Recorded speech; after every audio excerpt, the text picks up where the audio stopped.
So ngayon guys, sa test drive na natin yung pinakabagong Bergman 1.5. So abot naman ng 5.4 lang. O tingnan natin kung silent start ha. Diretso na pigipindok. Diretso na pigipindok. Motor niya one, no? Okay na to, paikot-ikot lang. Okay, test drive game. Uy, malakas ha. Malakas. Hindi nagsabing mahina. Lakas oh. Oh, dual channel ABS, responsive. Ang preno.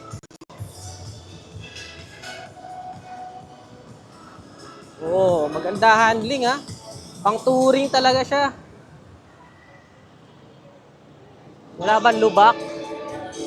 Kaya sana may lubak eh. Ayun. Okay.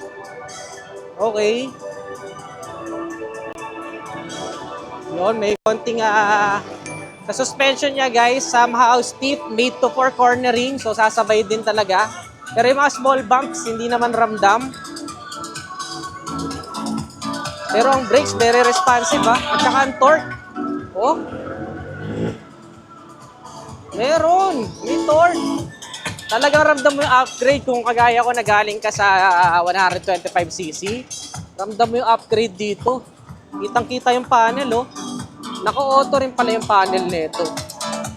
Ayan, kulay white siya ngayon kasi umaga. Lakas din, ah. May built-in din pala na hazard. Okay. Sarap to pang touring. Oh, sarap to pang touring, guys. Solid na ito. Ayan, si Kappa, oh. Sama natin. Sarap to, masarap. Maganda to. Mayalin tulad ko siya sa mga like ng PCX. Yan, parang pan-touring, ganyan. NMAX, pwede rin. Ganda rin niya pang cornering, ang dali lang. Kasi 14 inches ba naman yung gulong eh. Kaya sobrang dali ng maneuverability yung liko-liko. Sobrang dali lang eh. 14 inches na gulong ba naman eh. Oh, sarap pang cornering to guys. Solid. Ganda naman. Alam mo yung unang sakay pa lang, very familiar na talaga yung pakiramdam niya. Pang klase.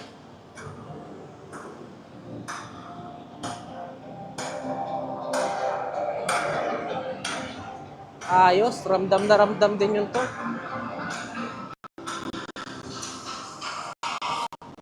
Ramdam na ramdam din talaga torque niya. Nakaka-enjoy! Nakaka-enjoy ito gamitin, guys! Grabe! Sulit yung upgrade nito. Coming from a point of view ng someone na nasa 125cc Bergman user. Gandang upgrade to. Sasabay talaga to. Wala tapon kapag nagsusuwi kayo, guys. Okay na okay, sasabay to sa ibang 150. So, solid. Mga klase to, guys. Ganda. Tsaka RPM indicator, meron din. Okay. Tapos may tire pressure monitoring system.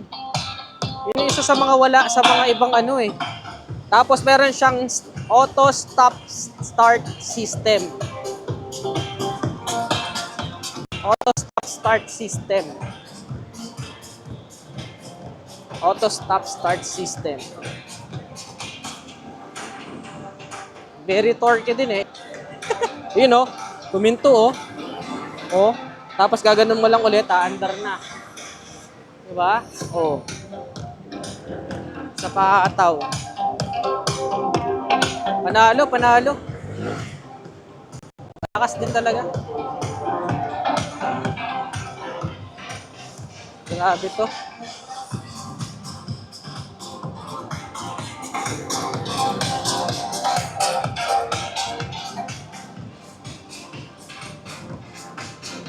Then, iba talaga pag na-test drive din talaga eh.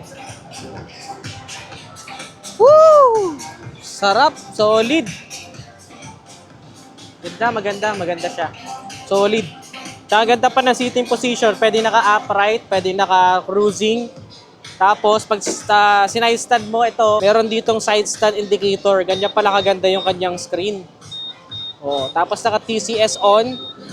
Okay, tapos ang configuration nito, may passing light. May passing light pala oh.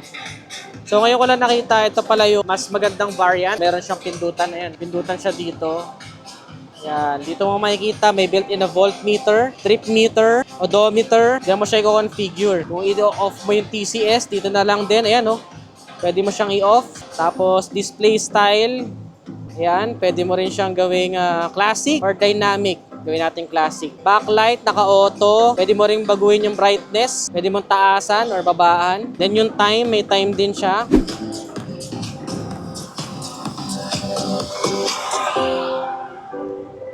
Woohoo! Bergman yarn.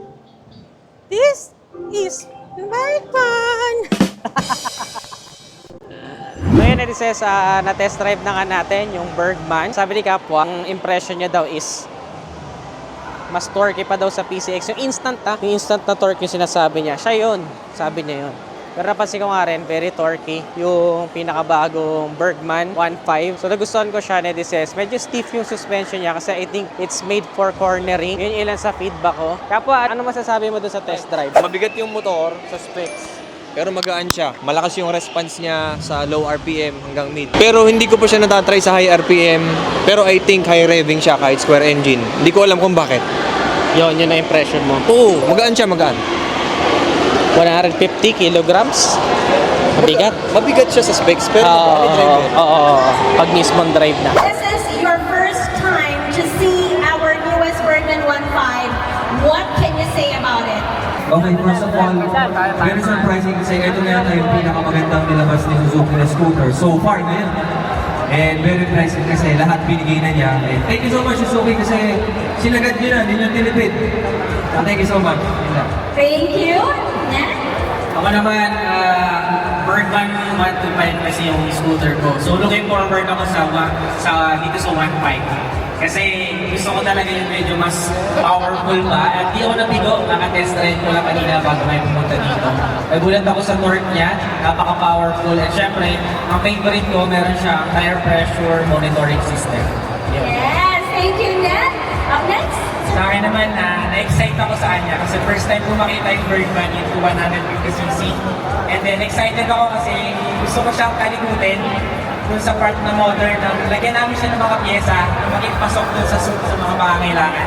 Nakita ko kasi yung mga riders dito na gusto rin kalikutin yung mga motorsiklo na yan, something to excitement. Kaya na-excite ako sa kanya. Unang kita ko pa lang dito, kaya ng ibang usapan, dapat ang pag-uusapan pag Bergman, lalo ng Bergman 1.5, Philippine loop na kagad. Kasi Bergman 125, nung kami kinaya, basic eh. Ito Bergman 1.5, usapan na natin yun, Philippine loop oh. Much more, di ba, na kailangan i-try out yan. So, to our motovloggers, tinest ride din nila ang motor na to. Siyempre, hindi pwede yung nakita mo lang. Kailangan na, sabi nga ni Sir, no? Kailangan kalikutin, kailangan lapitan at mahawakan. So, Sir, ano masasabi nyo na nag-test ride po kayo?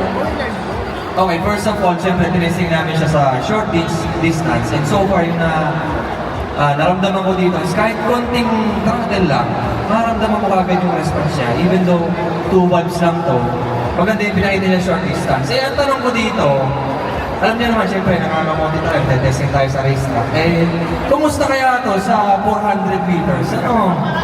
Mga testing na! Testingin natin to. Maybe very soon, marerapin natin yan. Yun lang, maganda yung makina niya, tingnan natin sa duluhan.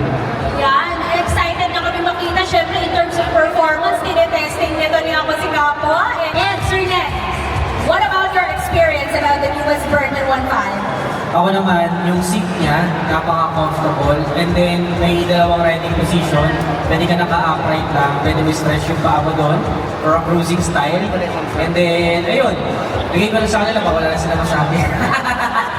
Kasi napakadaming features naman ito. Madami pa silang masasabi. Ikaw naman, Sir.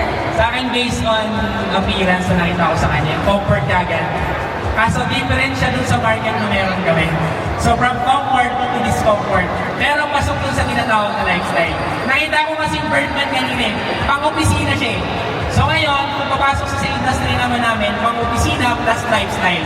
Yun nga lang kasi pag sinabi mong lifestyle, medyo uncomfortable yung feeling niya. Yan kasi yung mga Pilipino eh, comfortable na yung motor, ina-uncomfortable pa para lang itong ipasok dun sa panlasa niya. Kahit okay yung motor, nagiging hindi okay kapag pumapasok na yung tinatawag na setup. At comfortable sa nakita kong experience kanina, nagagawa niyo yung nagagawa ng ordinary motorcycle na 150cc na nakakatuwa kasi meron na si Bergman na panabat ni Suzuki sa ibang mga competition. Plus, it will give you comfort. Yeah. Sir? Alright, thank you. And, Motor One? Bukod sa mga nasabi ng mga kasama natin dito, nagulat ako with the limited test ride area. Kailangan mo tight turns eh. Nagulat ako kung gaano kagaan yung maniobra itong motor na to, given the bulkiness. And sa papel kasi, ang weight nito nasa 150 kilograms. I'm expecting it will be a little bit heavier compared to the other 150, 160cc scooter. Pero so far, when it comes to handling, ito yung magaan. Ito yung madali na, especially pag if you're going through the tight turns sa mga sulok-sulok kung mamaniobra ka. Doon ako medyo na caught off guard ako doon in a good way. Masarap siyang i-handle.